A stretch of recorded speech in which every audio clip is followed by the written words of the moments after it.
he looks like a very lonely figure, really. What would be the soft spot you would go for? What would be his Achilles heel, so to say? That's where the comedy comes, and the paranoia that's going on as well. It's his isolation, I think.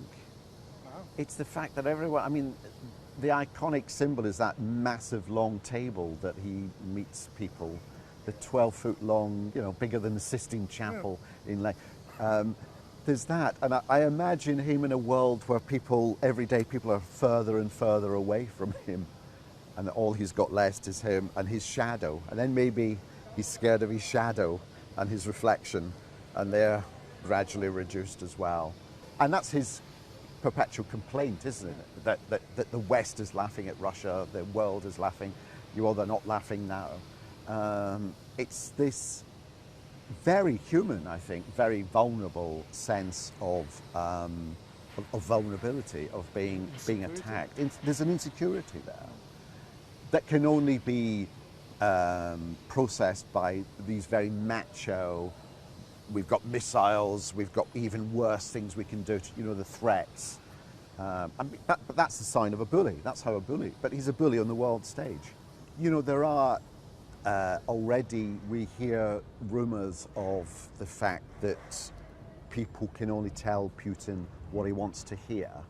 So the military presented him with this case in advance that the war would be a very quick thing, that the people in Ukraine would rise up and welcome, and that's what happens. When you spread fear and terror, which is what the death of Stalin is about, really, this individual who so terrorized everyone around him that it caused his own death.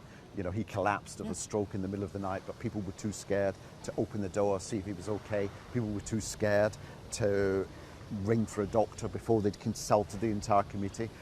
They were scared over which doctor they called, So this was someone who instilled terror throughout, and that's what caused his own death. I think that's the situation that Putin is facing in, that he's now being fed these facts that are not facts, they're just made up. They're just the most positive things people can tell him without being arrested. And so he lives in this bubble he's created himself, which is a bubble of unreality. It'll get him in the end.